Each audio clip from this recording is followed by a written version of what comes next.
In this video, we'll be solving this geometry problem using some angle chasing and some information provided to get to the final answer. This deals with some basic triangles and angle properties here, and this is the problem statement. In rectangle ABCD below, we have line segment DP equals PC and angle BAC equals 28 degrees. If Q is the point on segment DQ that's parallel to segment AC, or perpendicular to AC, what is angle QDP in degrees? So they give us a lot of information here to start with, so we can begin by notating kind of what they've said here on this figure. So we know DP is equal to PC, so we can mark this with the hash mark. BAC here, that would be this angle. This is 28 degrees. 28 degrees. We also know that DQ is perpendicular to AC. So DQ is this here line segment, and AC is here. So you can see there's that 90-degree angle, which is really what tells us that they're perpendicular.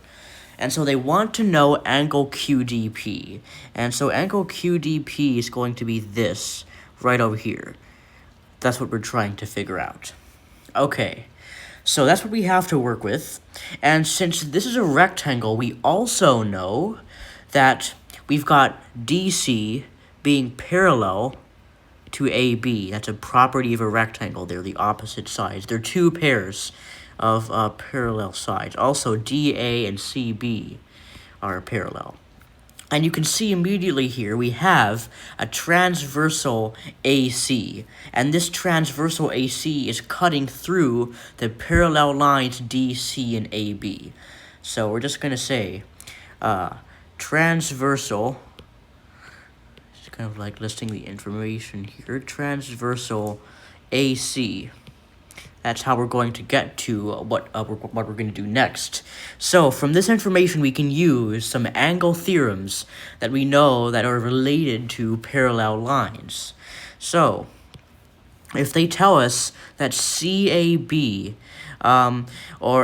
angle, the 28-degree angle, or BAC, I should say, as they say it here, if that's 28 degrees, we also know that that alternate interior angle to BAC is also going to be 28 degrees. And if you look here in this diagram, the alternate on the other side of this parallel line, that's going to be up here. Right over there, that's going to be angle basically on the opposite end of what we have of the other angle. So if we know that CAB is 28 degrees, we know that ACD is 28 degrees. That's this angle, it's ACD. So let me just write down. We know that angle ACD is 28 degrees because they're alternate interior angles. That's the name of the property. Those alternate interior angles are going to be congruent. That's the property we're using here. Okay, that's our first kind of thing we can get to there. The second thing, so we know that DP is congruent to PC. It's the same length there. And you can see we have kind of a triangle here inset within the figure. And this triangle we're going to outline in red right here. You can kind of see the three sides. And so that's going to be triangle DPC. Or PDC, whatever you want to call it. And here you can see that DP and PC are the same length, which means that the base angles are going to be the same.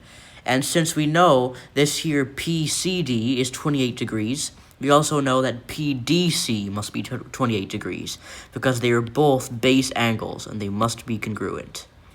Okay, so we also know here that PDC is equal to 28 degrees because triangle PCD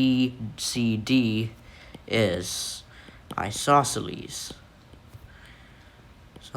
Okay, so that's our second fact there that we've derived. Now third, we know that DAQ, or angle DAQ here, is going to be, well, we have the information that DAB, the whole thing, we're going to outline this in green here. The whole thing, DAB, is right. It's 90 degrees because this is a rectangle, and we know that all four angles must be 90 degrees. So from there, we know that CAB is 28 degrees.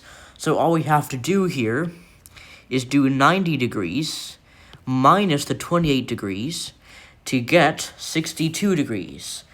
So that means that angle DAQ is going to be 62 degrees. I'm going to write that down here. DAQ is 62 degrees. And this is because 90-degree angles, primarily because of 90-degree angles in a rectangle. Okay, so that's our third fact here. So is there anything else we can figure out? In fact, we can figure out angle ADQ. So ADQ, we're going to highlight this in yet another color here. ADQ is this angle. That's kind of similar, actually. We're going to use something else. ADQ is right here. So this is part of the triangle ADQ, in fact. And we already know that there's a right angle right here in the corner in that ADQ triangle. And since we also know that we have DAQ equaling 62, and since we know that the angles in a triangle sum to 180, all we have to do is do 62 plus 90. So far, that gives us 152, and 180 minus 152, that's going to give us 28 degrees. So we know up here, this ADQ is also equal to 28 degrees. I'm going to write this down over here. So this is our fourth fact. Angle ADQ is equal to 28 degrees since angles in a triangle are always going to sum to 180 degrees. Okay.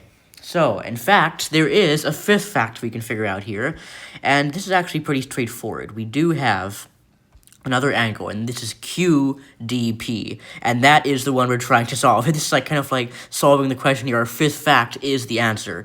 So, QDP, we have 28 degrees on ADQ and 28 degrees on PDC. We know that this entire angle right here is going to be 90 degrees. The ADC angle is 90 degrees. So if we already have 28 plus 28, that's going to be 56. So we do 90 minus 56 to get 34 degrees. So from there, that's pretty much it. We know that our question mark angle, the QDP, is equal to 34 degrees. And we can just add that down here to the bottom. So as a result of all of this, QDP is equal to 34 degrees. And we've successfully solved this geometry problem using some basic angle chasing techniques there. And just the fact that primarily the sides in a rectangle, there are two pairs of parallel sides. So that's it for this basic geometry triangles and angles problem.